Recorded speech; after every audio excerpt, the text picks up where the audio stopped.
It's so important for every foundation to always remember why they exist and where the wealth came to fund them. So our story dates back to the mid-1800s when Joseph Medill bought the Chicago Tribune, and he did it for two reasons. One, to make money, and two, to use the newspaper to help get Abraham Lincoln elected president. Well, Joseph Medill was quite successful at both of those things. I'm going to take you through the generations where his grandsons, Colonel McCormick and Captain Patterson, came back from World War I to run the Tribune Company. And that is a good idea, except it wasn't such a good idea because they had different ideologies. Colonel McCormick was a capitalist and Captain Patterson was a little socialist. So you can imagine the tussles in the editorial room about what to cover and what opinions. So fortunately, the family had a voting trust. McCormick stayed to run the Chicago Tribune, and Captain Patterson moved over to New York City with his second wife, Mary, and he created the New York Daily News. The reason I bring up his wife, Mary, is Captain Patterson and Mary together had one son, James Patterson. Now, Captain and Mary and James lived in Ossining, New York, in Westchester County, north of the city, while he was building the New York Daily News. Oh, by the way, the New York Daily News fit his ideologies beautifully because it was a newspaper for every man in the subway could get the news. He was almost the father of cartoons. At any one time, he had upwards of 42 different cartoons. So it was very much a newspaper for everyone to get the news. So now where did Captain Patterson and Mary, they lived up in Ossining, New York. Across the tracks in Ossining, New York, lived the Clark family. And Daddy Clark was a prison guard at Sing Sing. So you can imagine the socioeconomic differences between the Pattersons and the Clarks. Well, in the American story, Jim Patterson, the only son of Captain Patterson and Mary, and the oldest daughter of the Clarks, Dorothy, they fell in love. And you can imagine what it was like with that socioeconomic difference, but love conquers all. Jim went to West Point. He served in World War II. He came back. The Captain Patterson gave Jim and Dorothy a mini mansion to live right across the street in Ossining, New York. Jim went down on the train and worked at the New York Daily News until the mid-1970s when Jim and Dorothy retired to Longboat Key. And they had no children. They lived a very quiet existence. In 1992, Jim Patterson passed away. 5 years later, Dorothy Patterson created the Patterson Foundation with $3 million. Now, when you create a private foundation, you must spend at least 5% of the corpus a year. So $3 million foundation, that's $150,000. And Dorothy did what could be called kitchen table philanthropy.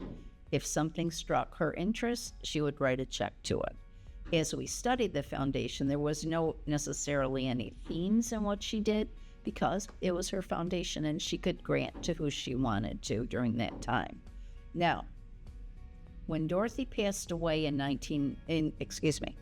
formed the foundation in 1997, she passed away 10 years later in 2007. Very generous bequest to her 10 nieces and nephews. Remember, Jim and Dorothy had no children. And $200+ million went into the foundation. Oh, where did that money come from? Let's go back to the Chicago Tribune legacy, all right? In the 1980s, the then leadership of the Chicago Tribune invested in an emerging tech stock. In that emerging tech stock, they invested $6 million that grew to be worth $2 billion, and that's America Online.